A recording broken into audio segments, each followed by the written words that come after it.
திராவிட முன்னேற்ற கழகத்தினுடைய அமைப்பு செயலராக இருக்கக்கூடிய திரு RS பாரதி அவர்கள் ஜூன் மாதம் 23ஆம் தேதி நம்முடைய கள்ளக்குறிச்சியில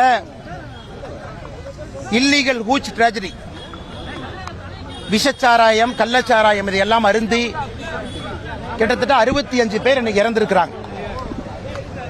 23/6/2024 RS பாரதி அவர்கள் ஒரு பத்திரிகையாளர் சந்திப்பில் என்ன சொன்னாங்கன்னா, இதற்கு காரணம் அண்ணாமலை, அதாவது நான் அண்ணாமலையினுடைய கான்ஸ்பிரசி, அதாவது கூட்டுச்சதி, சதி செய்து எங்கேயோ ஒரு இடத்துல இருந்து கள்ளச்சாராயத்தை கொண்டு வந்து அதை கள்ளக்குறிச்சியில் நம்ம கொடுத்திருக்கோம், அதனால மக்கள் இறந்துட்டாங்க அப்படின்னு அமைப்பு செயலாளர் திரு RS பாரதி அவர்கள் சொன்னாங்க.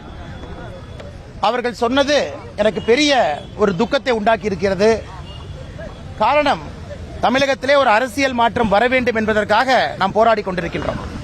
நான் அரசியலுக்கு வந்து 3 ஆண்டு காலமாக யாரு மேலேயும் கூட இதுவரைக்கும் ஒரு டிஃபமேஷன் கேஸ் கொடுக்கல. எத்தனையோ பொய்ய பேசியிருக்கிறாங்க, எத்தனையோ அவதூறு பேசியிருக்கிறாங்க.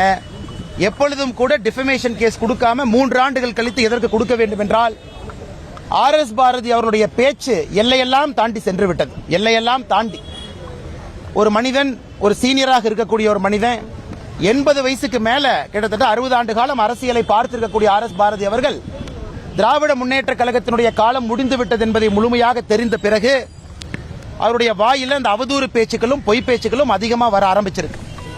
அதனுடைய வெளிப்பாடாகத்தான் இந்த கள்ளச்சாராய சாவு நான் தான் காரணம், பிளான்ட் கான்ஸ்பிரசி அப்படிங்கிற வார்த்தையை பயன்படுத்தினாங்க. அதனால் மாண்புமிகு நீதிமன்றத்தில் நீதிபதி அவர்கள்ட்ட டிஃபமேஷன் சூட், மான நஷ்ட வழக்கு இன்னைக்கு நாம கொடுத்திருக்கோம். RS பாரதிக்கு எதிராக தமிழக பாஜக தலைவர் அண்ணாமலை அவர்கள் சைதாப்பேட்டை நீதிமன்றத்தில் அவதூறு வழக்கு பதிவு செய்ததற்கு பிறகாக செய்தியாளர்களை சந்தித்தார். அது தொடர்பான காட்சிகளை பார்த்தோம்.